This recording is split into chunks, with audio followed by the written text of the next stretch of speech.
And welcome back to your favorite podcast, aka the Pals Podcast. Ooh, what a nice day. It is hot in the studio. Got the window open, nice breeze. See the CN Tower. Beautiful, beautiful day. Honestly, weather's getting better. We hope you're all having a fantastic, whatever day it is you're listening to this. Fantastic day. I like that because I was going to correct you. Yeah, I hope you're having a fantastic day, guys. We are the Pals. My name's George Boutsalis. And I'm Ricky Liordi.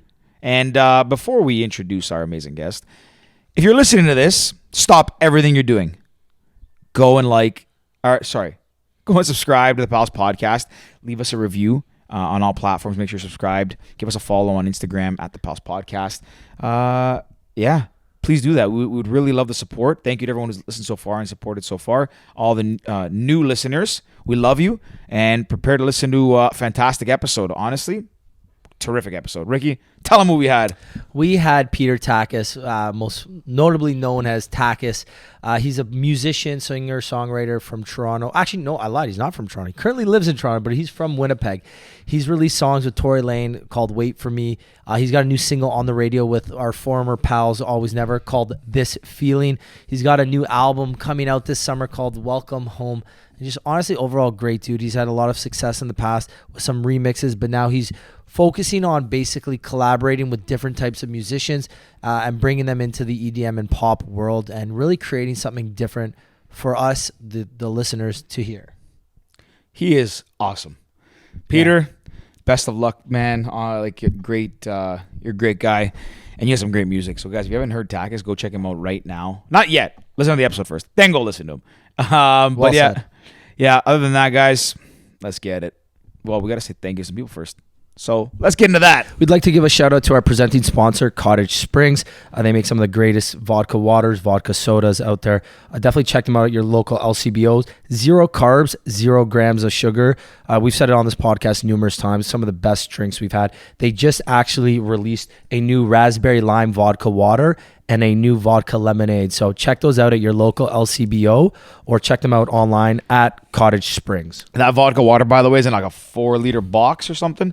Yeah. That thing looks like a good time. Can't wait to bust that up for the cottage. Oh, yeah. Want to give a shout out to RFP Design, our good friends, and our pal Andrew Moretti. They were gracious enough to donate to provide us with this incredibly beautiful couch that has really made our studio space and our online video pop a lot more. They make custom furniture. They do custom beds, custom couches, custom chairs, custom dressers. Anything you need for your house, custom, that they can make it. Andrew is not. He is a serial entrepreneur and one who is not shy to take on any new task or project. Nothing's too big or too small.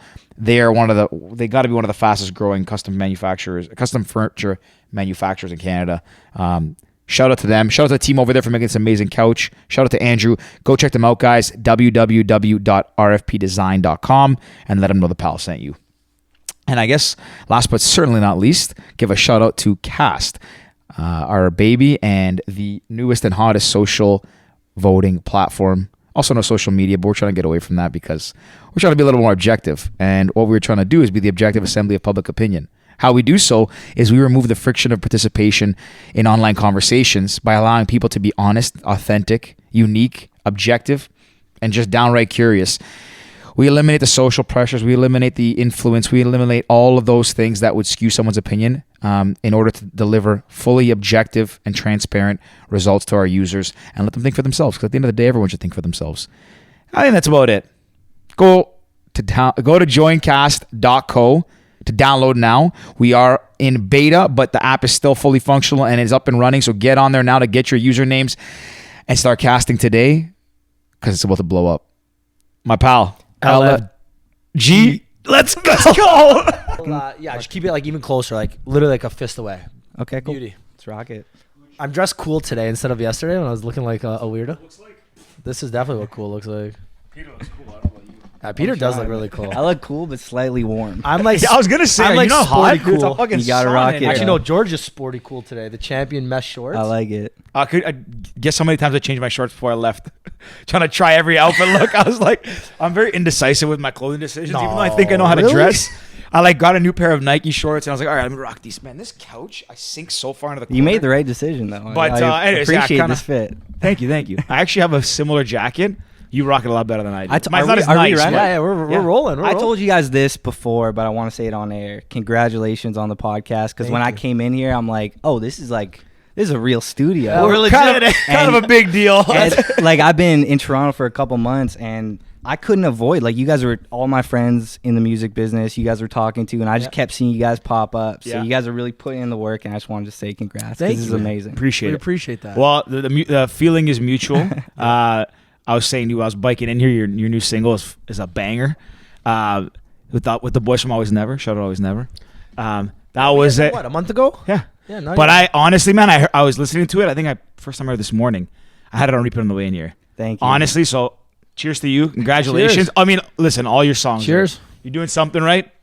We hope you I'm really have. proud of that one. It's, Always Never, obviously, like this R&B, dark, down-tempo group. So to put them on a dance track, it took a little convincing, but we made it work. And I think that was my biggest debut first day on Spotify. So I'm That's awesome. proud that we were able to mesh two worlds. And that's kind of my whole goal. Like, how do I put someone that's not supposed to be on a dance song and make it work? Yeah. And takes a little bit of convincing. These people, like, if you're making You're a R&B sweet talker, though. Eh? I can already tell. Hey, boosting us with the podcast. You're like if you've made like your entire career 30 records like R&B, real R&B, and I come in, I'm like, guys, we got to make this dance record. They're like, what is this? Yeah. So that was the attempt with Always Never and a bunch of the records.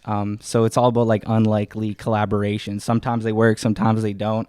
I think the Always Never collaboration is on the right track. Oh, I think so. It's got a very like dance kind of like pop. You're not in a bad way, not in a bad way. Not like pop, like mainstream. Like, you know what I'm trying to say. It has like a bouncy feel to it. Yeah. But it sounds like it could be, honest opinion, like a radio banger. Like Pop is like you say like pop in a bad way. I think it's a compliment. Like pop, okay, sick pop then. is like popular music, and I think nothing's cooler. I remember when I was like younger and I wanted to be like cool. I used to be like, I want underground people to respect me. But as I've gotten older, like, what's cooler than a kid in middle school knowing your song, the girl that you like on Instagram knowing your song at the gym, Heck yeah. some parents driving their kids to soccer practice also knowing the lyrics to your song. So I think nothing's cooler than a wide group of people knowing your song. So I love pop music. So that's a compliment. I actually agree with you. okay, on well that. then I meant that in the best way possible. But think about it. Like, yeah. there's nothing, in my opinion, nothing cooler than like driving and hearing your song on the radio. Like, there are underground stations. How do you know it's nothing cooler? Have you heard that before? Yeah, bro. I I'm released a kidding. whole bunch I of would- music, you know that? I would imagine it's gotta be the Yeah, right? coolest feeling. You're driving down, like, I had a friend back when I was in high school, Chris Ramos. He was an EDM kind of DJ producer. And I remember, like, first time I heard his song in the car, I was, like, excited for him. I'm like, yo, bro, this is the coolest thing ever. Yeah. Your song's on Z103, like DJ Danny D's, like, banging out your track. I'm like, this is sick. And then the older you get, it's like, I understand what you were thinking when you were a kid, that underground feel, that underground vibe, and that's like cool, chic, hip, whatever. But now, like, there's the three main radio stations I listen to, Z, Kiss, and Virgin Radio. Like, that's where your tracks get played. Yeah, I and mean- those are like those three big stations in Toronto. the last record all time with Jamie Fine and Brandon Burnett, that was my first like national radio hit. And I felt that every time I was in an Uber, I heard it, all the people messaging me. So yeah, there is something special about radio. And it is kind of like, we do overvalue that media form because obviously when you have 1 million streams on Spotify, you're reaching a lot more people globally. But hearing your song on the radio, it's just like there's the barrier to entry. If you've hit that top 40 chart, if True. you've been added to those 50 stations, it feels different. So my first radio record, it was special. It's almost like changed my life in many ways, that last record. It was That's really awesome, important man. for me. That's all. And you said earlier too, even bringing different people into like kind of the EDM and pop world. Track with Tory Lanez, like, again, another banger. Yeah. Love it. Like, you have Tory Lanez, who is just rap and hip hop. That is him. And then boom, EDM track. So my first album, which is coming out this summer, is called Welcome Home. And when I first started it about 2 years ago, it's been a long process. I had this actual piece of paper. Now it's an iPhone note. But at the start, it was a piece of paper where I was like, these are the artists I want to work with. And I had encircled, it was unlikely collaborations. I needed every song, people not to expect it. And I also had like different producers and songwriters I wanted to work with. But at the top of that list was Tory Lanez. I had Goody Grace on there, who's this like acoustic, like pop rock kind of guy. And convincing first Goody Grace to be like, hey man, you just put out a song Blink-182. I don't even think you listen to dance music. I don't think you know, like, the biggest DJ, you could say Tiesto, and I don't even think you would know who Tiesto is. So me explaining, like, hey, this is the album concept. I want you on this record. Just, like, it's not going to be too dance, but it's, like, come on, a little more up-tempo. Getting him on that. And I was like, okay, I have this guy that doesn't really do dance music, doesn't like auto-tune, acoustic as it gets. He just did Fallon with Blink-182. Who else could I get as a feature that's, like, completely different? And to me, that was Tory Lanez, and that was the first single off the album. Thankfully, Tory liked the song, and that was a complicated process, but we got it done, and a lot of people still like that record, and that was kind of the jump start for this whole album. That was the first one. That's the one that Eric, I think, told us about, or Nick told us about. Nick, yeah, when we had Nick because it came out like a week after. I apologize. What's the name of the record? Yeah, it's called Wait For Me. That's it, Wait For Me. I remember Nick told us. Yeah. And then a week later came on because I use Spotify, New Music Friday, and I saw it on my New Music Friday, and I played it. I remember the blue album cover. I was on my TV screen the morning I woke up. I was like, this is a fucking banger. Honestly, it was really cool because again, like, it sounds different. Like, it's such a, maybe eclectic's the right word, but it's like different things brought together. And again, it has that, like, you have to do a great job of giving it that poppy feel, but the dance feel. Like, it's kind of a unique sound. It's really, really cool. Like, that was almost out of necessity because, like, you guys have talked to a bunch of my friends in the music business. Mm-hmm. They're good. Shout out all Peter's friends. If I just put out songs like this guy and this guy and this guy, it's not going to work. They already do it good enough. Like, these guys make great dance songs. The only way I was going to stand out, the only way I was going to attract attention from labels and playlists and radio was doing something different. And you guys know this with the podcast. You know it with your app. The reality is there's good enough dance music out there. The same dance song, there's 1,000 of them from 10 times bigger artists. I should probably experiment or I'm not going to stand a chance. So it was because of inspiration, obviously, first, but out of necessity, you're not going to stand out in this world. There's 10,000 songs that get uploaded to Spotify every day. You're not going to hit a playlist if you don't bring something incredibly unique, you know? Well, you're going to look that up? Go. Well, I was going to say, just on that point, like, one thing that's really interesting is, like, a lot of people, I guess, maybe not a lot of people, I don't want to, I generalize often, I won't say a lot of people, but it's true, like, without realizing that, I think people, doesn't matter what you do, what your craft is, whether you're an artist, whether you're, an entrepreneur, or whatever it is, if you're trying to pursue something and be known as, like, a creator, you have to create your own thing. Like, there's only one Tiesto. There's only one Zuckerberg who built that. Like, there's only one thing of that. Like, okay, you can tweak it a little bit and be kind of similar, but to really stand out and to kind of hit that, like, virality, I guess, you have to be your own person. If you guys were like, hey, check out my Cast app, it's like this photo sharing platform where everything's a square image, I'd be like, what? Instagram does it better. I'm like, I think these guys don't stand a chance, but what you guys are doing is totally different. So you guys are going to carve out your own lane. It's a tough lane to carve out in music or in startups, whatever. Yeah. But if you are even a bit similar to the guys that already figured it out, it's not even worth it, man. Yeah. So here's the point I wanted to bring up. There was a question on Cast, actually. Is it smart to start a business in an oversaturated industry since there's clearly a market there? So it's an interesting question because obviously there's a market there, and, like, EDM, there's obviously a market for it. Is it smart to start a business? Is it smart to do that? Well, and I said yes, but my comment was, just make sure if you're going to start a business, do something that is different, better, or cheaper. So it's like you're doing EDM, but you're doing something different. There's a market for it. People like this music, want to hear this music. Okay, but what's going to separate you from the rest? Are you going to be cheaper? Well, music, you can't really do it cheaper because now it's as cheap as it's ever been. Are you going to do something that's better? Yes, that's the goal of any business, to try and do something better. But you got to do something different. And that's what you're doing. That's what I fucking love. Yeah, that's amazing. I was just thinking, I'm like, we're so fucking lucky to sit down with such cool people. 100%. Like, as soon as you walked in, you're like, first off, the nicest dude ever. Second, I'm like, this is cool. This is great. I heard a song. I texted George last week. I was like, yo, I heard Takis' song on the radio. I'm like, it's just cool. Sick. That's, like, really good advice. But I would even argue that I don't think I could produce or write songs, quote unquote, better. I think I could hit that. But we're talking about some of the greatest producers in the world, the greatest songwriters on the universe. I think I can match them in terms of better or quality, but my only saving grace, the only reason my song's on the radio, the only reason my songs hit millions of streams, because it's different. Because I can't do better. I don't believe I could do better than Diplo right now. Maybe in 10 years, but today I am not Just a the wealth better of knowledge than he would blank. have and know and what he's done. It's So you got to rock it different. And even you guys would like look at Facebook. They probably have what 3,000 developers. You guys are probably not going to be better at speed on your app, but you could be different for now. very true. Very true. It's all a good we way have to is put love it. it, man. That's great. That's a good way to put it. We're off to a great start right now, boys. I'm fucking loving on this. that note, I wanted to ask, like you were saying, you don't consider yourself better than, and you just brought up Diplo.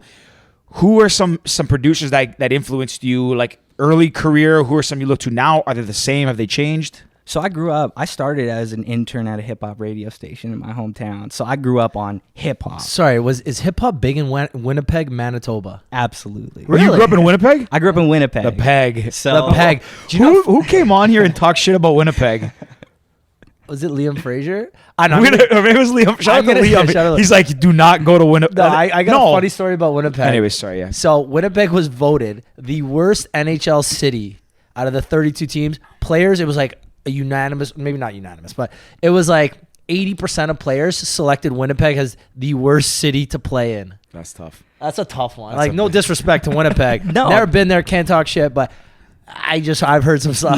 my whole album is called Welcome Home, and it's literally the contrast of love and hate in my hometown. Like I grew up in a place that is the most beautiful, supportive, creative humans on earth, but also the most dark, hateful at moments. They're like, what do you mean you're making music? Like, don't even talk to us. You've lost your mind.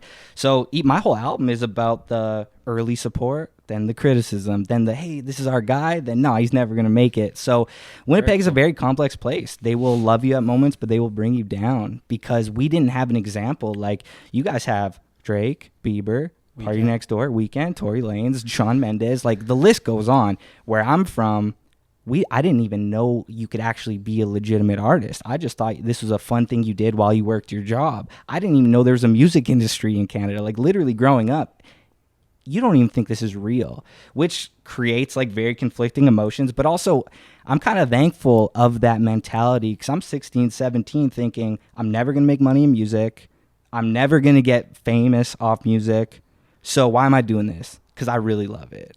Because if you come from a place like maybe New York, LA, Toronto, you're like, oh, I'm going to get famous. Yeah. I'm going to make $1 million. I didn't even know you can make like real money. You're really naive to all this stuff at the beginning. Where I'm from, there's no other option. Like the internet was kind of starting. You get a bit of information. There was no podcast to learn. There was no YouTube videos where you could hear artists talk.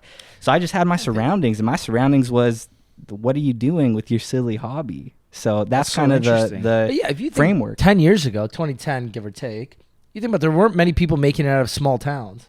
Like there was Bieber in Canada, but even then I'm he not wasn't sure. That maybe the Weekend was from Toronto, Scarborough. Drake Toronto, yeah, but Still Toronto. GTA. Yeah, I don't know.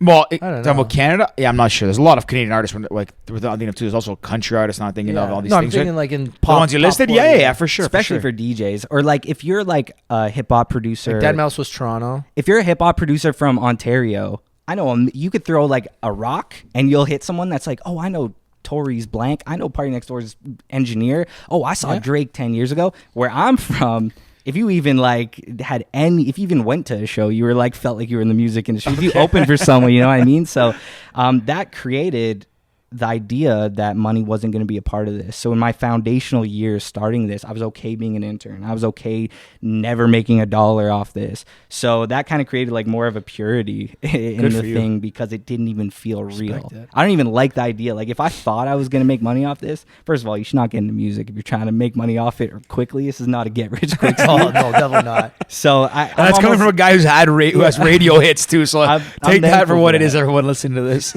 I'm thankful for that. So yeah, there was some really tough moments, obviously coming from your hometown. It's like The Boy Who Cried Wolf. I'm like, guys, I'm making songs that are doing well on the internet. They're like, sure. And like finally, like when I was like, I just turned 21, I did my first show in Vegas where I was like, okay, this is real. And then I moved, and now I have closure on that. But it was really tough, man. When you're trying to make songs and you're trying to build your name and you're building things, and literally no one believes. You almost feel kind of crazy. You almost feel like there were moments where I seriously was like, is there something actually wrong? Like this is, I don't want to get too deep. Like it's an Oprah. No. What was Hit that? us with it. What was that Oprah interview where she's in the garden? This is how it feels right now. Oh, Megan and Prince the Harry. royal That's how I interview. feel. I'm like about to cry. But back in my hometown, it was like, it was like The Boy Who Cried Wolf, where it's like, you kept being like, no one believes. I started asking myself, I'm like, am I weird? Do I have some You sort of started to get like imposter syndrome problem? almost. Am I just like, why do I even think this is real? Even though I'd start seeing numbers online, I would start like people started reaching out. Labels were kind of interested, but it still didn't feel real because you could tell your friend and they're like, what are you talking about? Thankfully, you know, I have closure with that. I love that town and I write about it in the album, but oh, that place built me, man. Let me tell you. I want to just one thing I want to add on that too. Like, you know, you come from a town that you kind of like say that kind of was instilled in you because of where you're from and your upbringing and all that stuff. I can tell you, I was born and raised in Toronto, like I'm from the big city. From Greece, I'm from a very, very small town, so I know I see this like disparity. Oh shit, dude. Yeah, thanks, Rick. But I will say that kind of feeling, I mean, I have it too, and as like one of the co-founders and the CEO of Cast, like I am overly confident and beyond a shadow of a doubt believe that this like Cast will change the internet, will change social media. I mean, we believed it from day one. The first day Ricky and I talked about it years ago, but still every day I still think like, are we fucking insane? Like how, like, because honestly, like that, and I think no matter what position you're in, like you need to have that sense of doubt to some capacity. People say, you know, you should be confident, you should be this. Yeah, for sure you should. You should believe in your abilities, but you have to have a little bit of doubt to keep you humble and be like, okay, wait, am I crazy? Everyone's telling me I am crazy, but I clearly wanted something. Okay, I got to work a little bit harder. I got to keep like, you almost feel like you're trying to climb this hill and still prove yourself. And like, it shouldn't just be about external validation to make you feel good, but it's still like you like having that little bit of doubt. I think drives you. And I know it helps me stay focused and stay driven. But I still like I have that. I'm from one of the biggest cities. I'm like we're building something that has thousands of users now, and I'm like, I go to Rick sometimes. I'm like, hey, are we nuts? He's like, dude, what are you talking about? Look at the use. Look at the time on the app. And I was like, I know, but like, are we crazy? And he's like, no, we're good. I'm like, okay, just checking. That's why I really hope that this album like relates to kind of everyone. Like everyone kind of feels like they're the underdog in so many moments. You guys are in startup culture. You guys are clearly underdogs. Even in podcasting, you guys are underdogs. Yeah. In music, like we were on New Music Friday on yesterday for the new record, and I'm looking at him like there's 3 J. Cole songs, there's a Drake, Nicki Minaj, like I'm an underdog on this playlist right now. So it's something I hope everyone could relate to in some way, but it's a good thing because it's a meaningful journey. Like I told my team yesterday with the release day, I was like, guys, we're on song 4 of this project and we're killing it for 4 songs. I was like, I hope you guys are ready because we're doing 400 songs. Like, and I'm so crazy where I'm like, guys, I'm literally gonna be doing this till I'm like Tiesto's age. Like, I'm going till I'm 50. I love this. This is like my whole mission. This is my purpose. Like, I couldn't even imagine. You know how like some people start a business, they'll love it for a year, then they're like, oh, this wasn't for me. They'll go to like a university course of like, oh, I thought I wanted to be a doctor, but I wanted to be a lawyer. Or you're in a relationship and you're like, I'm gonna be this person forever. And then 6 months later, you're like, I'm not going to be with this person forever. Music is the only thing. We're 10 years deep. I'm like, oh, I could do 40 more years of this.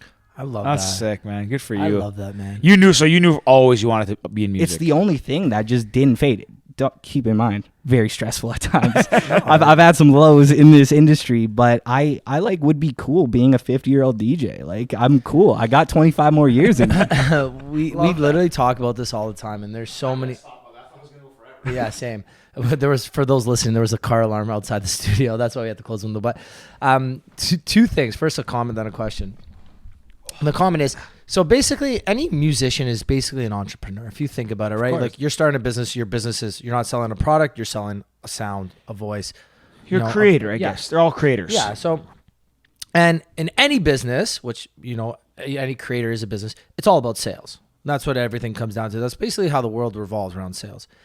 And with you, it's like you're trying to make these sales, you're trying to do these things, and every step is such a huge milestone for you. Every time you release a new song and you get X amount of downloads, that's another milestone, that's another sale, and it just keeps evolving. And we, even with Cast, like there's days where as entrepreneurs we're like, you know, like George said, are we fucking crazy? Like, how has this not been done? How are we doing this? How are we the ones that are trying to shake up the internet? How are we the ones that are trying to bring healthy discourse back to the internet?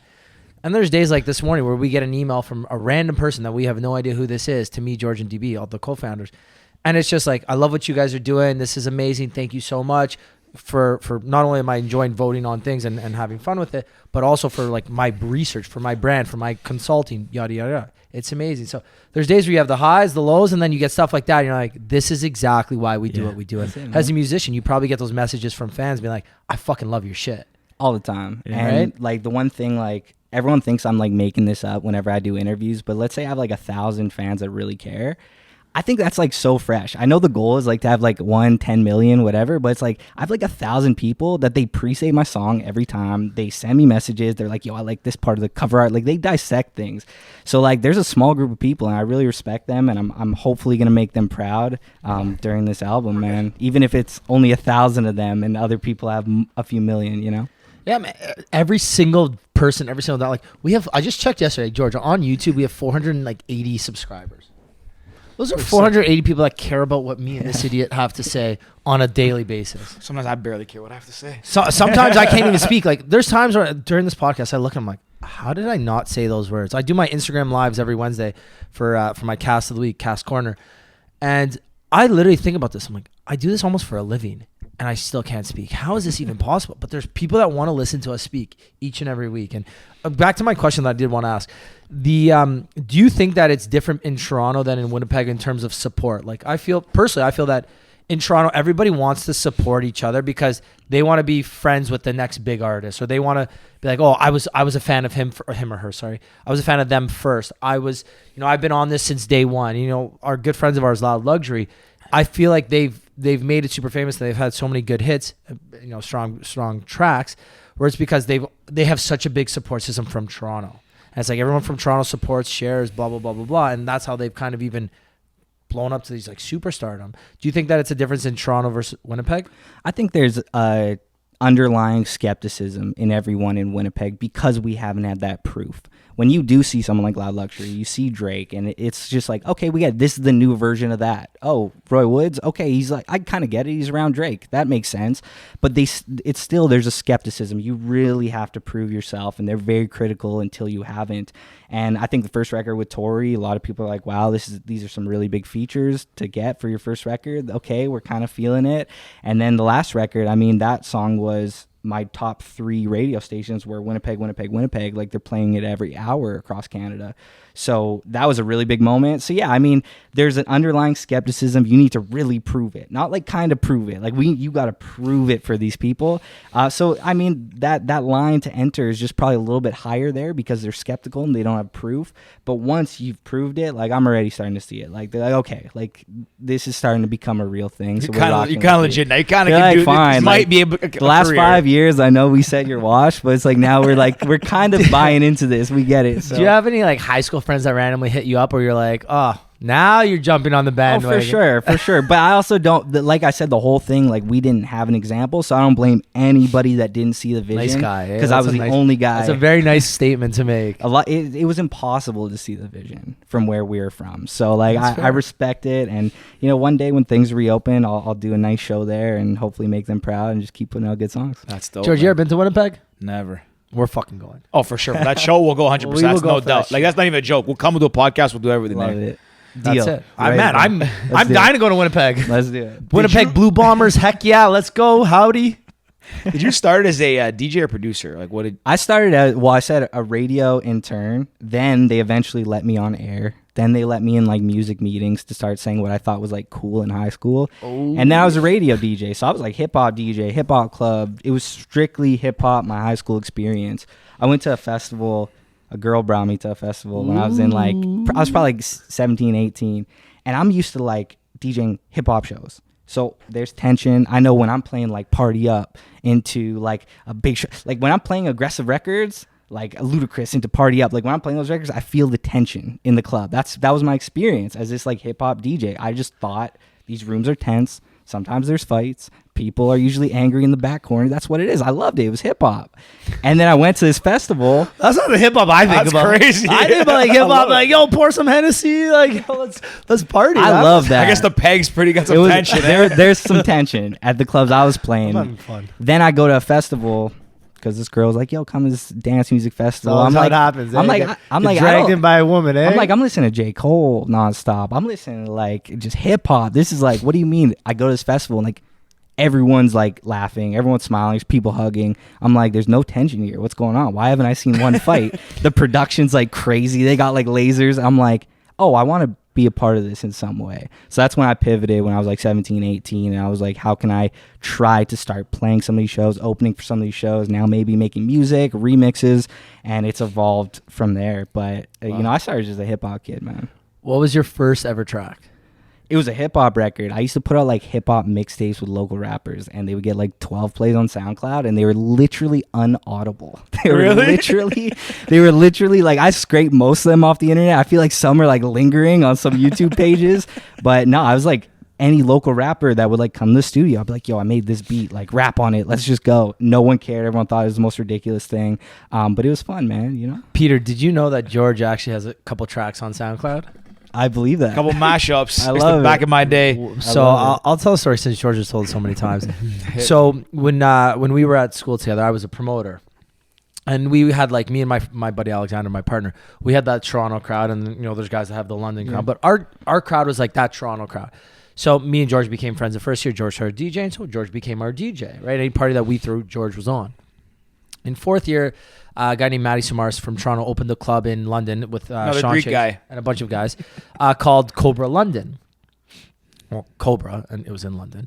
They had a Cobra Toronto as well. So it was basically that me, Moretti, my partner, and then this guy, Ollie Shanks, had the Friday nights. And it was just us, and it was our night. And it was all EDM music. So we said, okay, if we're going to do this, we need George to DJ. George is our boy. He's got to be the resident DJ. And we had a whole bunch of DJs coming through there, like legit big name DJs. And Georgie's our opener, right? Every time. And if there was no DJ, he would headline. It was his show. Well, fast forward to that year, George started making some mashups. And looking back on them, the mashups probably weren't that good. But that time, they're not bad. they were bangers at the time. Oh, I've listened to them recently. They're not bad. Like George would play them, and the mastering's not great on them. George would play them like on the nights where we had no big headliner, because it was basically a mashup of like the top 5 songs at the time.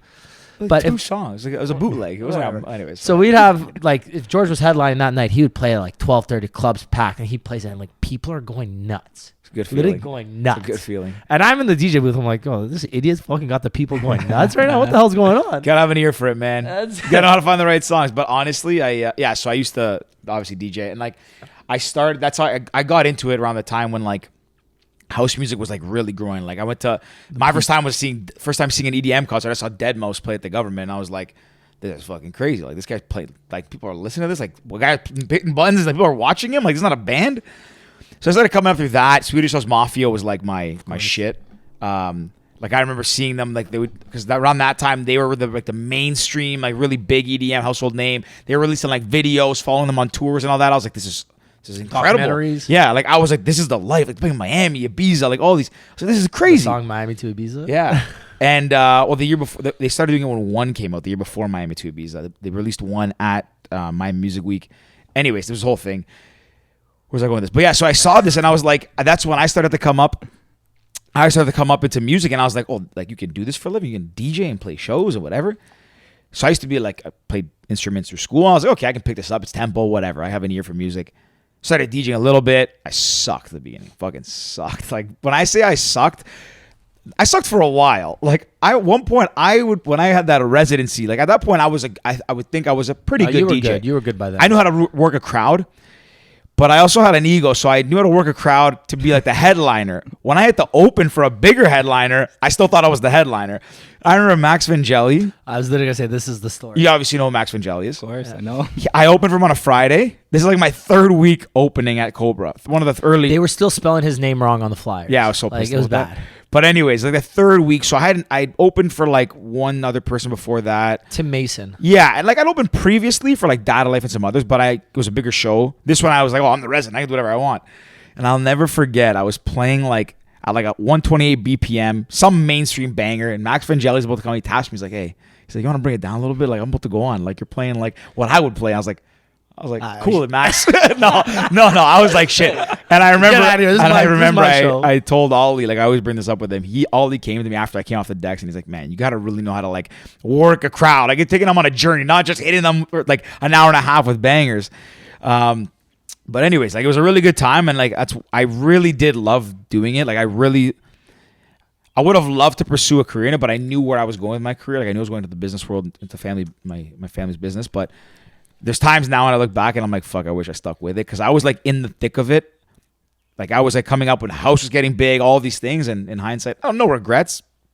but would have been cool to stay Hey with man, it. if this album connects, reach out to Eric. You could do some opening spots, and Hell, we'll bring it hey, back, man. Eric, you hear that? We'll Yo, bring it Eric, back. I used to DJ with Eric. I'm too back singing in the that. day. Shoddy, I'm a No, vocal on the we're not record. going- It's funny you bring up the opening. That was another like benefit. I'm gonna shout out Winnipeg. This whole thing. One Wow, sweet. amazing benefit from being a DJ that no one cared about was I played countless free gigs for 20 people. So I had to learn, like, when you have 20 people in a venue, if you play one wrong song, They're gone. it's 14. And one more, you got 11. And you can watch it. You're like, It's shit. If you drop 3 wrong songs, you have literally shut down a venue. So, like, I have this experience from 18 to 20 where it was just like every song you can't make a mistake because no one cares. You're not playing packed venues. You're doing it for free. And I was like fighting just to do it for free. So when I eventually, like when I did get opening slots, when I did start playing in Vegas, I started to really understand when is it time for me to be the star? When is it time for this to be about the room? So I had a lot of opening opportunities where I knew how to keep it, but it was all about respect because I had to lead up to the next guy. And then like, especially in Vegas, that was like, okay, now it's open format time. Now I'm going to slow it down next 15. I know this guy's on. It's all about just setting up for him. Just we're friends after. I know my role. But then I played EDC Mexico in 2018, and for that it was That's sick. that was there's no we're going 100% hard because it's a festival. So I knew, so like one of the real benefits of like DJing when no one cared in a small market was understanding, is it my time to be this guy, or is it my time to am I a star today, or am I just like playing my role? And that was like a huge lesson. Like that was like the most valuable lesson. I got so many gigs in Vegas based on the fact that I knew how to respectfully open. That's really cool. that was So when, and you said your first time opening was 5 years ago in Vegas, 20. I turned 21, and literally 2 weeks after I had my first show in Vegas. And how did that come about? And like, where'd you play? Like, So I had a remix that was really big. I was in a group, and we had a remix it was called Never Forget You. The song Never Forget You was Zara Larson. And why do I know that I know song? that song too. I have this like theory, and you guys tell me if I'm tripping on this theory with your app. Hey, you're a fucking great guest, eh? Well, Like thank asking you. us Yeah. questions. Yeah, And I honestly, just think you're about really, this. it's really nice. I was just thinking about this because we've done so many virtuals lately, and don't get me wrong, all the guests we've had virtually have been amazing. And I always say to George, I'm like, we need that person in the studio, because when we do them virtually, it's an interview. It's not as much of a conversation. Yeah. This to me is like a fucking real conversation. It's just like legit pals. And for those who don't know, this is our first time meeting Peter. Am I allowed to say your first name? Yeah, of course. Okay, But you you guys go are by fun. you go by Takis. Yeah, DJ? Takis mostly. I just knew it was Peter. We're friends now. Yeah, we're boys now. Yeah, we're pals. But yeah, it's Well- like, fuck, this is like what we want to do. We want to have friendly conversations. We don't want to interview people. We want to have conversations. Sorry, I just hijacked your point. So my theory, going back to like the first opportunity in Vegas, I believe, and you guys let me know about the app. I believe they used to tell me, and I used to have this belief when I was younger, that slow growth is real. I was like, you know what? I'm going to be 1%. I'm going to get 100 plays, then 150, then 200, then 2. I believe that. And that's how I've stayed like focused. But I actually believe that everything's slow until it's fast. I don't believe in the 1%, 1%. I believe in the 0.1, 0.1, down, then Yeah, you hit an inflection point. so I'm in Winnipeg, and I'm thinking everything's going to be like, hey, we're getting 1,000 plays. Then next time we're going to get 2,000 plays. So I'm putting out all these remixes, bootlegs, no one cares about. What was the name of the remix and bootlegs? Like, It was called Never Forget You, and it was a Price and Takis remix. And we put it out, it was on YouTube, and like, I'm not joking, all of our remixes were doing 1,000 plays. I think it has like 200 million YouTube views right What? now. I'm going to YouTube. Go to yeah. YouTube. I was on Apple Music. So we put that out, and all of a sudden, like, I literally wake up, and it was just like, oh, every DJ's playing it. It's viral on YouTube. Wow, this is crazy. Managers start reaching out. Agents start reaching out. And that was just Holy the first shit. opportunity. 228. It's crazy. Yeah, maybe I've heard it before. Two- I don't know Of if I. of course I get an ad. Of course Wait, I can get we play it on this, or we get stopped by like YouTube or a thing where they shut it down? I know. We don't monetize anyway, so it doesn't make a fucking difference. So don't monetize on YouTube, but yeah, whatever. So that remix alone, just because all the DJ support, it led to my first shows in Vegas, playing Beyond Wonderland, playing EDC, and Come on. getting my first deal. And that was a really cool thing. We were just like remix DJs, obviously, and I don't want the background mics to pick it up. I think I know it. Yeah, I know this song. Oh yeah, I do remember this one. Is it drop hard? Wait, we're gonna play it till the memories, man. There's actually a fake drop on that too. Really? I think I know I this fall for the remix. fake I've heard drop this every remix. time. trying to remember if I would have had this in my playlist. I still I've turned it a Memories. little. I still DJ every now and then. Oh, that's pretty. I would have pressed the confetti already. I don't think I've heard this. I would have pressed the CO2 by now. Yeah, tell the story about. Dude, that's fucking hot. I've never heard this. I think I have actually. Like I think Diplo played it. Yes, a bunch of guys played it. So That must have been a kid from 228 Winnipeg. million views. Kid from Winnipeg being like, "What the fuck?" that was like the moment, but we were still just remix guys. Like all we cared about was making remixes. We didn't understand the real music business. I didn't know songwriting, which is like the hardest part of all of this. And then now as like a solo artist, I'm like, okay, now like remixes are easy. I figured that out. I've had some viral remixes. Now I want to make my own songs. I want to make my own songs that matter, where I write the song and it's zero scratch. It's ours. It's my story. It's my album. So yeah, that's how it all started, man. It was like slow until it's fast. Do you guys agree with that? I do. Yes. I do. In the settings we're talking about, I do. Like I do know I do agree with the school of thought where the compounding growth, where that's like the war, like let's call it Warren Buffett. It's when you're trying to make money. The best way to make money long term is compound, right? Compound interest, 1% compounding year over year is not 1%, 1%, 1%. It's like 1 point whatever, and it goes. Doing that is a smart, safe way to make money, invest, all those things. But if you're talking about virality and like trying to hit make something pop and take off. I do believe it. Like you'll see like slow to no, you'll see very steady growth. But if you're gonna be the next big thing or you're gonna the next big app, it's got to hit an inflection point where it just starts going like this, and then it goes exponential growth. I'm sure Clubhouse had a moment where it was cool. Then boom, 1 month it was 1 million users. But one thing actually on that, we were talking about it off air. But one thing I wanted to mention. So, regards to Clubhouse, they were like under a year, they went from like nothing to 100 million to 1 billion, 4 billion. But the crazy thing is they hit 4 billion valuation in February. February to March, they lost 70% of downloads. People, there's a correlation, I think, because the U.S. opened everything up in March. A lot of people stopped going on. So it's interesting because they had a crazy inflection point, but then users started dropping off again on the backside of it. So that's the other hard thing, right? Like when you hit that inflection point, it's one of the big things that's a little bit scary. You have to be kind of prepared for it, I think. And actually, we've had a lot of artists come on here, and a lot have said the same thing. A song takes off, and they didn't expect it to, and then it's like, oh, we have nothing else in the hopper, nothing ready to go, all those things. The same goes for like an app, like Clubhouse. They were up to like 10 million users, so it was like 1,500 at their first round of funding where they got validation. Then they were up to like 2 million users. Then everyone heard about it. Then they're up to 8 million, 10 million. And then month over month, their downloads drop 70%. You only have one real chance, not always, but oftentimes one chance to make a first impression. Once you do that and you lose that like value, how do you gain it back? That's why everyone jokes about one-hit wonders, man. It's because it's almost impossible to get one hit, and it's super almost impossible for two. Back to Oh, back. yeah.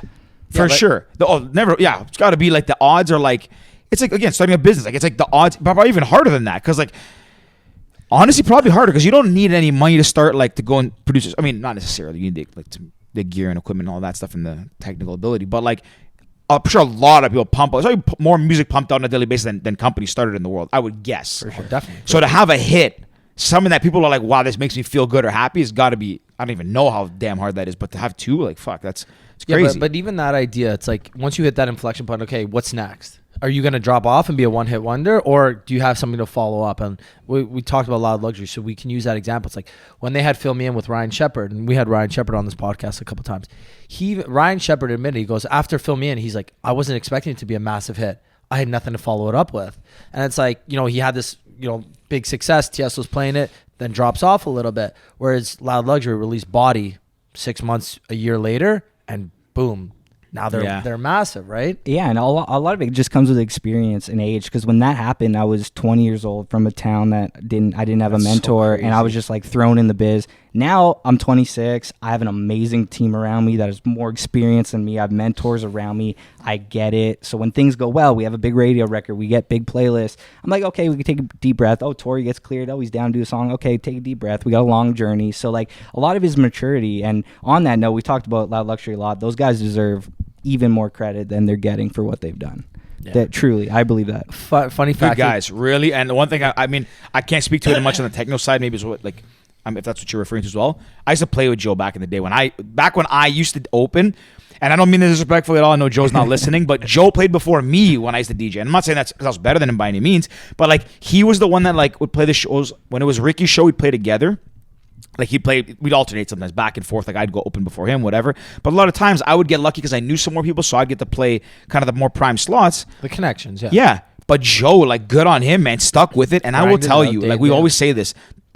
I didn't know Andrew University, but Joe has not changed in the slightest in terms of how he's as a person. Those guys are super famous. Like, super famous. Yeah. Every time we see them anywhere, they are so friggin' nice. They're like their managers, everybody, like they're the whole team. They all came up together. Like, man, they're good for them. I wish them all the success. Those guys, in many ways, I always try to shout them out, and guys like Ryan and all these people you've talked to, Frank as well. But in terms of Loud Luxury, like those guys really gave me a lot of information and a blueprint about how you could be a pop dance DJ. They showed that, hey, you could be on radio and everyone in the country knows your song, but you also have to show love to dance music and live. So like those guys, they deserve a lot of respect, man. I don't know. We haven't been outside much. I assume Toronto loves those guys, but those guys, what they did proved a lot, even to me, being like, oh wow, you can have a pop hit as a DJ that's on the radio, and you're cool. So that was really important. So funny story about them, and then kind of even the drop. So when we were in maybe 2 summers ago, we were in Ibiza for my birthday. 2018. Beautiful. Was it 2018? So 3 years ago now. Sorry. 2019. Regardless, a couple of years ago. Joe and Andrew FaceTime me for my birthday, blah, blah, blah. Happy birthday. We had just seen like Kygo or someone we're in Ibiza. Like we just came back to like the hotel. We're leaving Ibiza because we got like 3 days left on our trip, 4 days left. So we were going to go to Barcelona, spend like a good wholesome 4 days there, chill, kind of relaxing. Yeah. And they're like, we're in Copenhagen. You should come. We're like, well, Copenhagen's east. We need to go west to Canada. And our flight's out of Barcelona. Yeah. It wasn't 3 days. It was 2 days. We had 1 day in Barcelona. The next day we flew home. So we had 48 hours till we had to leave to go home. Yeah, you're right. So it was like a Friday, and we fly home on Sunday from Barcelona. We're in Ibiza, 40 minutes from Barcelona. Now you can think. So then he's like, "You're not going to come to Copenhagen to watch our show." So you won't do it. Yeah, we're playing this radio show, and I'm thinking radio show. Okay, like you're in a little studio, kind of similar to ours, just DJing on the radio, whatever. You won't come. We're playing this like cool nightclub after. We're like, yeah, we're not coming. He's like, you won't come. 25-year-old you would come. And I'm like, oh, fuck, don't start this. So we get on the phone. We flip a coin. We end up going to fucking. No, we said we'll flip this coin. Rick, we look at each other like, we'll flip this coin if it's whatever. I'm like, Rick, call it. Heads we go, tails we don't or something. We flip it and I catch it and I'm like, all right, fuck, we got to go. So we started booking flights. We're still like drunk. We're like booking flights, ready to go. Points, booking hotels. With 48 hours to have to fly home, we were planning to go back a 3-hour flight to Copenhagen in Denmark, up in Scandinavia, back down to Barcelona to go home. And there's no connecting flights. So we were like, there's no direct flights. So it's all connecting flights. What a terrible idea. Yeah, long story short, the point I was getting at is we're at the nightclub after this radio show, which turned out it was a radio festival, not a radio show. Massive. So we're in this like cool little nightclub, like 500-person nightclub, 2 levels, kind of like a massive house, just empty in the middle. So Greg, who's also a good buddy of ours now, just because of the boys. And shout out Greg DeCaria, man. You're a good dude. We love you. He's actually going to be working for Live Nation once things open up again. Cool. And so I'm like, Greg, let me press the CO2 button. I'm like, fuck, I just want to press the button. Like, it is literally, the CO2 button is exactly what you think it would be like. A red button like this big. A fucking gray box with a red button. It's exactly what you think the CO2 button would be. So I was like, Greg, he's like, yeah, you know how to do it, right? I was like, yeah, for sure. Don't I miss the drop? It was like one of those ones where it's like, build up, pause, drop, and I hit it on the pause. Oh, wow. It's a rough time. I hit it the whole time. So I'm like, the drop's going to come. But funny story, then when they played in Toronto, the Christmas show before COVID shut down the world, we're on backstage again. I'm like, Greg, let me hit the CO2. But he's like, Rick, you have to get it right this time. I'm like, no, I got it. Obviously, I'm halfway in the bag. And they played, it was, ironically, I think it was the same song. I can't remember what it was. So he's like, Rick, you got this? I'm like, yeah. The fake drop comes and we look at each other like, I got it. And then the drop goes, anyways, fun fact. That was honestly really fun. Rick's terribly I have zero musical talent, like absolute zero. See, that's a good memory though. I'm glad you guys took that trip. You have that memory. Oh, that was an absolute. That's gonna be in Winnipeg. Who's your Eric? Let me hit the CO2 button. I won't fuck this up. Eric's definitely not gonna let you do it after hearing that story. No, Eric's definitely gonna let me do it. Eric, come on, buddy. Oh no, Peter can override Eric to let me hit the CO2 button. CO2. I want to jump back and talk about Vegas because that's really cool. You got to play there. Like, so when you got after your first show, so your first time you played in Vegas, you played a club or you played a festival? I played Marquee Las Vegas, so a nightclub in the Cosmopolitan. Sick. That was where I was mostly playing. Yeah, beautiful club. Love that place. So your first show there was an opening show. First show opening. Take us through that. What was that like? I mean, Do you remember it well? Yeah, I think I was nervous. I knew the gravity of the situation. I had a day club show the next night, so I was doing nightclub, day Marquee club. pool on the day. Pool Awesome, on the best. next one. So I knew the gravity of the show because I wanted to make a good impression on the promoter. They clearly took a chance on me. Like, I think I was opening for Carnage, maybe. Wow. Or Galantis. It was Galantis or Carnage. And I knew that they were taking a huge chance on me. Like, no one, like, I had a hot remix. No one knew my music. No one cared about my music. So I took it very seriously. And I found out about it 2 weeks prior, and I spent 2 weeks just really grinding out a respectful open format set. And I had a couple SOS records if I was going too hard, or a couple SOS if I was going too soft. And I just like really just tried to respect that set, did my best. I don't think I was that nervous because I was very well prepared. When I could sense from where I was from doing 10-person shows in Winnipeg, I was like, okay, I'm not gonna drink, I'm gonna get a good sleep. This isn't a party. I'm gonna like respect the people that gave me this opportunity. So I don't think I was nervous. I was excited. I felt like I was gonna put together a good set, put it together. It was almost mechanical. I didn't want to mess anything up. Obviously now I have a lot more fun, but set 1 to 10 in Vegas was, I am here just business to do a good job and thank everyone. And I'll go to the dinner, but like, thanks for the opportunity. Oh, these guys are on next. I'm going to wind it down. So, at the start, I don't think there was nerves because I was so prepared. I recognized, even though I was 21, just turned 21, I recognized the gravity of the situation. I recognized where I'm from. This wasn't supposed to happen, so I'm not going to take that shot of Grey Goose. I'm going to say no, thank you. I'm going to show up early. I'm going to make sure everything's all good. So that's really interesting because a lot of people, myself included, when I was playing for like Max Vangelli, I was like, chill, Max, I got this. But you don't realize it. Like a lot of, again, not gonna generalize, but like you can get caught up in that, right? Like when you start getting some fame, you start getting some celebrity, and you're young, and like, you know, people are calling you left, right, and center, and you have that kind of the spotlight kind of being like thrust upon you. It can really get to your head, right? Like you can be like, oh, like I mean, I'm telling you, full transparency, if that was me and I got that opportunity in Vegas, I'd be like, Rick, we're going to Vegas, be hammered in the booth, DJ, this is my show. Not to that capacity, but like you would get caught up in it, right? And I think like by doing so, you have that short-sighted where it's like, wow, this is the moment. So you take the moment for granted. Or you don't take it for granted. You get like too consumed by it, and you kind of lose sight of like the end goal and get like all absorbed by it, right? So the fact that you can kind of see the finish line where you're like, I'm 21, this is great, I love this, but I want to get farther to here. Like, it's hard to do at that age. Especially like Vegas is like, to play a show in Vegas is like probably, I wouldn't say the pinnacle of North America's festivals are bigger. Yeah.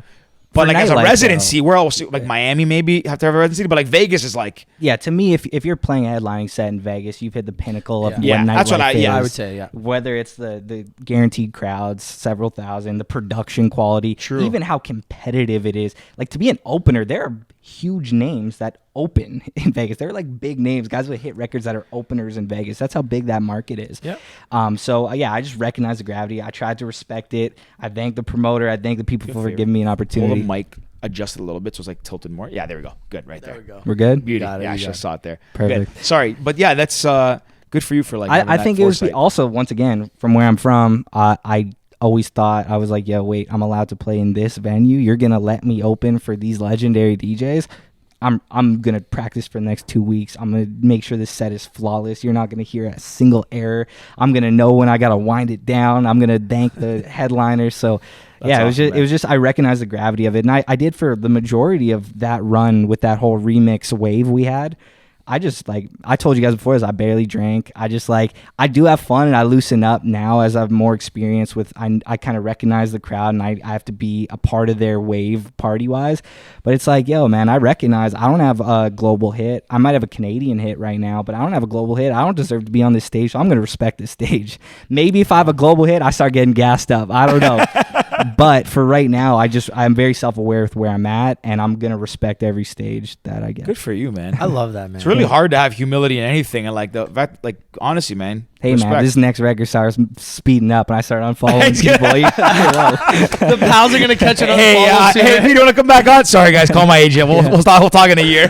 So it's easy to say now, but we'll see, man. No, but you know what? Listen, you seem to have a really good head on your shoulders. Like, I don't doubt that. I mean, obviously, it's nice to see someone like you that has a good head, like, can see all this stuff. And, like, you're someone who's easy to root for. Like you want to see these things happen because you're you're a good person, and you're like, you clearly love what you do. You're not doing it for the wrong reasons. Like you're humble, all these things. Like good for you. And you know, if it pops and you get gassed up, good. You deserve it a little bit, man. You know, you should have a little bit of fun and like enjoy the moment. But honestly, man, really cool. Really cool way you look at it. That's awesome. I love that. So Peter, what's next for you? What's literally what I was just gonna ask. What's 2020? We're on the same vibe. So the album's this summer. It's called Welcome Home. It's my debut album. And I know everyone says this in interviews. Every artist in history has said this. But your debut album takes your whole life to make. And I really mean that. Like, I'm 26. It took 26 years of life experience to write the songs you're going to hear on the album. It took 26 years of failure, ups and downs, for me to attract the features I have on this album. It took 26 years to have the label support. So, like, this album is, like, it's a big one for me. It's a 2-year mission. There's 4 songs that have come out this summer, the full project, some more big features on the way, another big radio record coming. So it's the album, and depending on how the state of the world, hopefully I could tour that album. What can you give us any insight into who else is on it? How many tracks? When's this coming out? This will be coming out Monday. Okay. You can't, don't worry. You can't say anything, don't worry. 2 days from now. I don't want to say it just yet, but I have a record, the next record in about 4 or 5 weeks with a DJ that is Canadian that I deeply, deeply respect, who's been a part of some of the biggest records in dance music, and that'll be announced soon. But I thankfully, I don't even know how. I know like a lot of it is my team. I got to shout out Eric, Roger, and Nick. I know that I make great songs, but those guys have been able to introduce me to people that I shouldn't be introduced to, whether it was Always Never, Jamie Fine, or this person I'm alluding to. Those guys were like, hey, Takis, he has a cool story, he's a great artist, give him a shot. Like, those guys really helped crack the door open, and then I ran through it. So I have a lot of features I'm proud of on this album, and I really hope I could tour it, and I have hope for September or so, when the world is slowly reopen, I can start seeing across Canada. You know, I hope so, man. You know, we'll be 100% will be there. Right. And I'll tell you right now, you play Vegas again, we'll be front row, 100%. Well, not front row. We'd be in a booth somewhere. Of course. Sorry, Rick. Yes, I'll be front row. I'll stand right in front. Yeah, George's even less like, yo, don't step on my shoes. No, but honestly, yeah, obviously, hopefully, it seems like good timing, and maybe that's how things work out, right? Like maybe it's how it's supposed to be, and good for you to like having it released now in summer. Hopefully brighter days like on the back end of this and like back end of the summer, and get a tour tour going again. Like also I've been seeing the US open wide open, right? There's fucking you see Miami like and fucking live nightclubs. There's 2 different, like I have 2 different friend groups. One group gets angry when they see that because they're like, why aren't we doing that? But me, it's just pure hope. I'm like, oh, that's gonna happen to us. That's about to happen to us. So. Dude, we're gonna have like 100 festivals a summer here. By next summer, like every weekend, people are not gonna take any day for granted anymore. People are gonna find ways to go to work and go out every single night of the week. They're gonna be out wanting to dance in parks and like watch bands and DJs and all this stuff. Like people are gonna be out. I honestly think for the foreseeable future, once hopefully, God forbid, everything gets better and it ends, and like it's like, okay, we're all clear. Like, there's no risk of it coming back. It's open for good. There's gonna be like a good 48 months, if not more, of just pure like people want to party and have fun. 4 years? 48. Did I do bad math? 24 months. My apologies. Bad math. It's a long run. I was like, did I do bad 4 math? years? 4 years of every day. Sorry, I meant 2 years. 24. I'm like, did I do bad math? Did Rick do bad math? I'm not the bad math. Rick's the math guy. Rick's the math guy. We talked about like radio earlier, but like when I was doing all the shows and festivals, I was a remixer. Literally, all I was a remixer. So I was remixing other people's songs. Now that like I have a record on the radio and probably a second one that's about to come, I'm going to like play shows where people are going to like sing along. So that's like crazy to me. Yeah. Where it's like, oh, wow, that's the power of radio. Where people are going to know the words to my song, not a remix, not the hottest record. I'm not going to pull back a song that's a hit. No, my song they're going to know. So that's cool. A big thing. And that's what like goes back to talking about pop. I want to have pop hits. So when I go play live, these people know, what I'm playing. And I could proudly play my own music. That's one thing, sorry, we never said, but like now I see what you mean at the beginning about like how it's just like different to have a song on the radio. No discredit to anybody who releases music on Spotify and all those things, but because of the internet and like the platforms they have, it's I guess easier than traditional radio to get a song, to get some streams and all that stuff. But now like to have your song on the radio, it's still got to be like iconic, and the feeling's got to be huge, insane. That record changed my life, and now every radio, that song not only in Canada was a radio hit, it performed in Germany, it performed in multiple countries. Wow. So now there's like program directors and radio stations that are like, oh, we've heard of this guy. Oh, we liked his last song. So it's making things a lot easier for a follow up and beyond. Awesome. So I'm not going to be a one hit wonder. Fingers crossed. Do you still play that remix when you play shows? Well, I haven't played Like any a shows year, in long enough, but now I'm making more pop, like house music. That stuff was very trendy. That sound, that like melodic trap, future bass. Yeah. It was very 2016, 2017. So right now Adventure Club kind of. Yeah, so I'm playing more of the stuff that I make for radio and what I make. So I don't know if I'll slip it in. Maybe like for nostalgic purposes, I'll play it back in Winnipeg one day. Really random question here. Do you have any of those like plaques? You know those plaques? I don't have a plaque yet. Okay, so it's coming then. Like It's the coming. radio plaques, you mean? I know, you know, those Like a plaques gold that plaque. all artists get. I don't know if they're radio plaques, Like billboard plaques, yeah, whatever like, plaques. streams or plays, Well, whatever. Spotify has them. YouTube, everybody fucking has them. Like, I told Eric wanna get a actually. plaque. I told Eric the other day that Really? my first gold plaque, I was like, this is my reward. So my first Canadian gold record, which I feel like is gonna come this summer. My first gold record, I'm like, my reward is I'm getting a Frenchie. I'm getting a dog. That's my reward. That's your reward. I Not was good like, for you, dude, man. all I do, I keep trying to be responsible. I'm like, bro, I'm a full-time artist. I travel. I move around way too much. I can't have a dog. But I'm like, once I have a certified hit where it says my name with a gold plaque, I'm getting a dog, and no one's gonna stop me. Are you gonna bring the dog with you, like when you tour and stuff? You're gonna leave it like bring it here. We'll take care of it. I'm gonna bring it around. I'm us. gonna be a great dog father. But that's like my. If you check like Happy Father's Day. my Instagram Explore page, 25% of it is like DJ stuff, and 75% is just dog stuff. You Really? don't wanna, you I don't want wanted to know it. what my Explore page looks like. I can imagine. my parents just got a dog. We had a dog that was unfortunately put down a few months ago now. My mom really missed having a dog, so we just got a new golden doodle, golden toy. It's a small golden doodle. It's like this big. It's gonna probably get like this big. Really cute dog.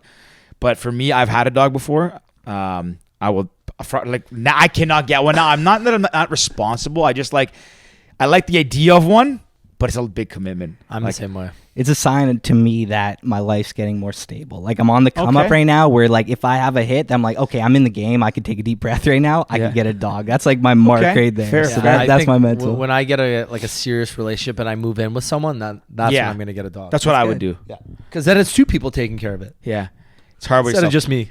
I love how I'm like, when I get a gold plaque, I'm gonna get a dog. When I go platinum, then I'll have a serious relationship. Most people are like gold plaque. I'm gonna go buy like a rollie or like get a car or something. So I'll get a dog. That's very wholesome, man. I like that. Trying. I was gonna say what do you like besides obviously having hit records and pop songs and radio hits? What do you like? What do you hope to do in 2022? Like, things go whenever, like in the near future, back to playing. Is there like a festival you have in mind? Is there a residency you want to have? 2022 or 2021? Whatever year, whenever it happens. If it happens this year, happens next year. Like on the horizon. For me, I what's just ambitious for you? really want to elevate who I get the privilege to collaborate with, because from the start, whether it was a Tory record, Goody record, Jamie Fine, Always Never, these other people that are on the album, every song that performs leads to another door open, another, hey, I'll follow back. Hey, I'm going to reply to this DM. Hey, yeah, maybe we'll get on a Zoom session. And it's been crazy. Like I'm 4 songs in with this project, and the talent, the like legendary DJs that are willing to reply to me, and like the legendary songwriters that are like, yeah, I'll get on a Zoom session with you. So that's kind of the goal for me long term, is to keep putting out records that matter so I could keep working with talent, like high level talent, because some of these like songwriters and DJs, like these people are geniuses. When you hear these people write songs, you're like, how did you even think of these melodies? So for me, it's to elevate so I can keep collaborating with really great people. And I have a lot of idols in the music biz, and I told you about how I wrote down my dream collaboration list. I have a few that I haven't been able to get to yet, and hopefully with a big record beyond the live side, with a big record, I can then work with some more of my idols. Very cool. So, if you had one person to work with today, like literally right now, one person. see, I have a... Or do you not want to say it? Well, I have a lame answer. Well, I have like an obvious answer, and the Drake. reality is Drake. Yeah. Like, come on, guys. Like, I don't know what to tell you. So let me ask you. You want to get Drake on a pop, like on a pop song? I'll Like, probably put him on like a pop, a little more house record, that maybe would a be little great. like... If you got that to happen, that'd be crazy. The thing is, like, I have cool answers and things. People ask this all the time, and like the PR part of my brain says, say a cool thing. But then the honest part of my brain is like, it's Drake. Like, what do you guys want from me? I want Drake on the song. Like, I have the cool answer. I'll talk about the band from the 80s, but it's like, I want Drake on a record. So that's the reality. Respect. Drake's one of the greatest, man. I agreed. Honestly, it really is. But, okay, so let me ask you. In terms of like hip hop, who do you think's a better, or rap, I guess, who do you think's better, Drake or J. Cole? Well, Talent-wise. J. Cole's my favorite rapper growing up, so I'm biased. I think J. Cole probably is a better rapper, but Drake is the greatest songwriter maybe in history. Like Really? Songwriter, just making great records and his melodies and his ability to change his tone. But J. Cole, like, I mean, I grew up on J. Cole, one of my favorite rappers. That's why I ever. asked, because J. Cole's my favorite rapper, and I heard you mention him earlier, Like and he just Forest released. Hills Drive. That's His my favorite. I was nervous on this new album. Pretty good. I was like, is this album going to be like a fall off? Is he going to be cold? Is he not staying current with the sound? First intro, I'm like, oh, he's back. Sick. I'm like, okay, well, cool. So what's the song? Amari, I think? He has one with Lil Baby. That's crazy. Yeah. I haven't heard the whole thing yet. I was listening Intro this morning snaps. working out. So I'm happy, man. I love J. Cole, and he's a really smart guy. Have you ever seen them perform live? Yeah, I watched J. Cole live in Winnipeg, Manitoba, small venue, Which- 500 people. Shut Wow. up. 500 people early in his career, first album, and he had a loyal fan base since day one. Like, people were singing every word with 500 people. So J. Cole, man, legend. Love that. I also saw Drake in Winnipeg, believe it or not. Like, I was just going to any person that was like hip hop. I opened for Tory when I was 18 years old. He had 50 people in the crowd in Winnipeg. So like, any hip hop show that ever came to Tory had Winnipeg, 50 people in Winnipeg. 50 people when max. he's 18, so it's 8 years ago. He had no hits. But think about that too. Tory's Like, imagine 8 like, years ago, Tory was nothing. Nothing. I don't want to say nothing. Sorry, but you think about that, like that puts it in perspective, right? Because I guess when as a fan, you see these artists that are like, you know Tory Lanez now. It's like, oh yeah, it's obvious he's gonna be big. His songs are sick. But then you see him playing. Never mind you see him playing shows and you hear like 50 people. It's like, dude, I was a university DJ and I played for more people than that. So it's like these people really grinded it out. I was a like, promoter. Like I played for more than 50 You played in front of people. 12 people, like really grinding it out. Like, dude, we could put 12 people in here and it wouldn't even look busy. Like, you know what I mean? Yeah. Like that's Dude. so to be really passionate about what you do and grind it out in those shows where it's like, holy shit, this is all that wanted to come. But you're like, I know I'm gonna do this, stick it out, and then you end up one day later I have like years later. a funny story about humility. This is I've been humbled so many times. If you guys are like, oh, this guy's humble, it's like, no, I've been humbled. I'm not humble. I remember like doing a run of Vegas shows where 4,000 people packed venue, and you're the headliner, and you got the production. They got your name in the back. You're like, you start feeling a little too nice, and I'm staying at the Cosmopolitan. They give me the nice suite with the. I'm feeling a little too nice, and we have a show in Houston, Texas, a place called Stereo Live, and we're the headliner. I'm like, we've just been packing these venues, guys. Like, of course we're gonna play this venue that fits like 2,000 people. We sold 27 tickets for a 2,000 person venue. I played the whole set. We had a good time, but that was humbling. Where it's like, oh, these people in Vegas aren't here for me. This EDC festival where I can't stop seeing the people, they're here for the festival. They're not here for me. I could sell 30 tickets in a random market. So that was very humbling. The difference between packed venues where you're just a value add and hard tickets. They're clicking your ticket link and buying. So that was another thing that humbled me, where it's like anytime I was too gassed on those big shows, I'd be like, oh wait, when it's just my show in a random market, things don't look this nice. You know? Fair. Damn, man, that's That was fun. honestly though, it's still like, I'm just thinking about Vegas now. Fuck, it's just all in my head, like thinking about what it's like to fucking be in Vegas right now. Never mind be in Vegas, play a show in Vegas. I lived in Nevada for a year. When I was doing those shows, I just moved to Nevada. I was like, we're going to stop with the travel. And I was like, we're going to figure it out here. A lot of the DJs that played out there started to become aware. So I got to go to their studios. When they would fly in, we would hang out and work.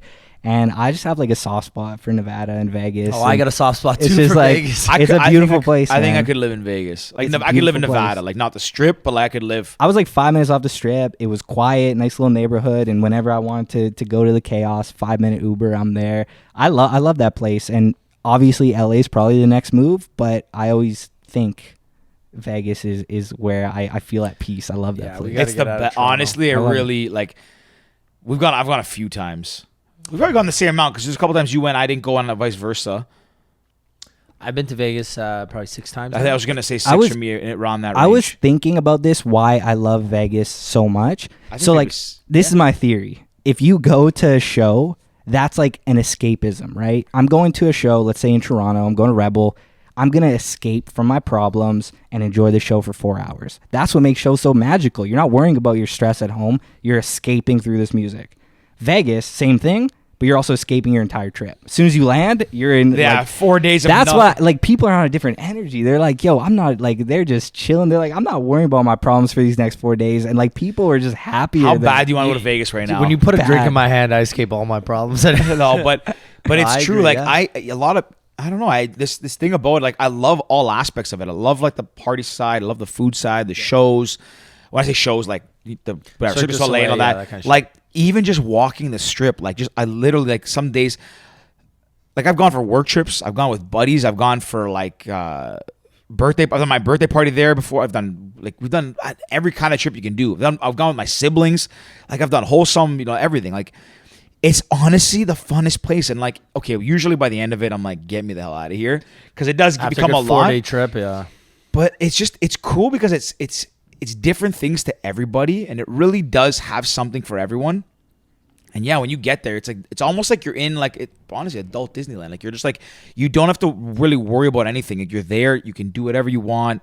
Everyone's in a for the most part, really good mood. Yeah. It's just a fucking There's awesome a place. different level of showmanship and production. The venues, it's like a EDC in a 4,000 person insane. venue. I remember one of my first shows there. I came up on Serato. I don't know if this is too technical. So I know Serato. We know So Serato's if you're hip hop DJ, that's how you came up. And a lot of guys are record box DJs. And I remember talking to the sound check guy and be like, hey, is everything all good? I'm using Serato for the set.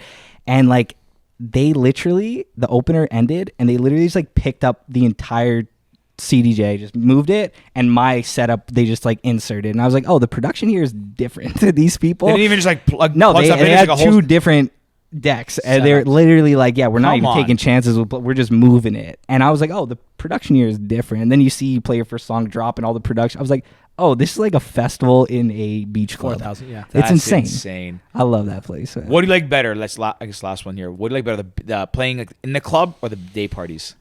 That's a really good one. Day parties are very fun. It's a lot more chill music, which I enjoy. Nightclub, I'm playing a lot of hip hop. Oh, they're equally incredible. I love it. I love it.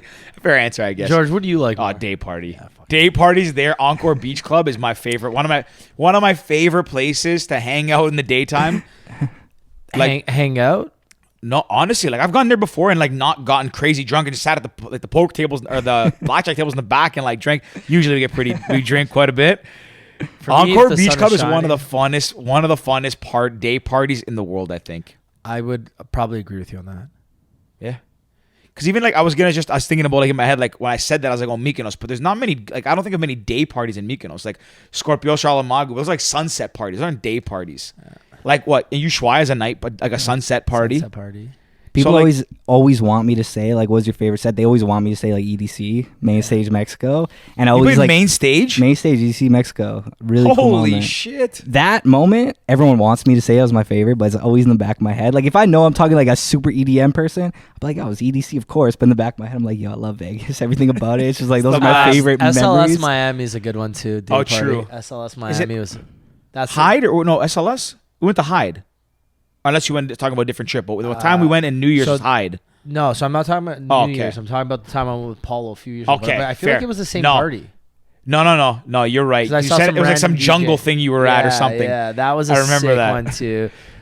So funny. We travel a lot together. We've been friends best friends for over a decade now, almost I don't know, since 2008, 9, whatever. It's so crazy because we've gone on so many trips together, but even those we didn't go on, it's we'll send each other our group chat. So I even know the trips she's talking about when I was I wasn't even there. Has business tested your friendship more or made it better? You always hear you're not supposed to be friends with your business partner. No, That's to what be everyone says. honest. I think we argue. So we started first with the podcast. That was before that was our first ever business venture together.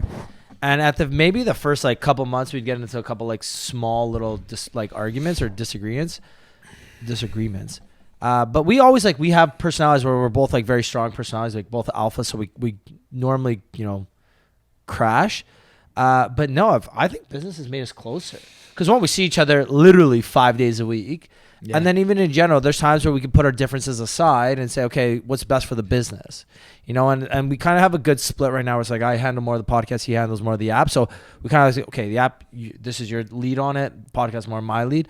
So it kind of works out like that. And we haven't had a real big fight in, I don't know, a couple We're of both years. really stubborn. I'm probably more stubborn. But the difference is, like, we know our domains and we know what we're really good at. I have a tendency to think I'm the best at everything. I just naturally think that way. I can I'm comfortable admitting it. I know my flaws as much as I know my strengths. So typically, like, I always know, like, we're like Ricky, but also one of our other best friends, Dave, is also one of our co-founders. Because I'm like, I have the role of CEO for the app. We debate everything, and it should be right. I don't want people to sit there and tell me, "Oh, you're the CEO, you're right," whatever. Like I ask them almost everything, even stuff I don't really need to ask them. I'm like, "What do you guys think about this?" Because I think it's how it should be. But if I say I really think it should be this way, like they both, okay, you know what, that's what you believe, and the same goes with Ricky with like the podcast, even within the app in his domain in the marketing growth side. But like on the podcast, I'm like, on that side, I tend to interject a lot and give my opinion a lot more than he does, vice versa. But no, you know what? We respect each other. That we respect the fact that we both are good at the same things, good at different things, similar. Like we know each other well. So I think we shockingly we get along better as business partners than we do as best friends. Like, it's crazy. No. What do you think about that? How much do we argue in the last year and a half that we've been business partners versus how much we've argued over the last... We're also older. We've turned 30. Like, it's a little bit different. Anyways, Peter, thank you for coming on, man. You're an absolute beauty. We love thanks having for you're having just a me. good dude. Like, I looked up, it was like 45 minutes. I was like, what the fuck? I can't even tell what we're at now. Like I'm an hour 10 right now.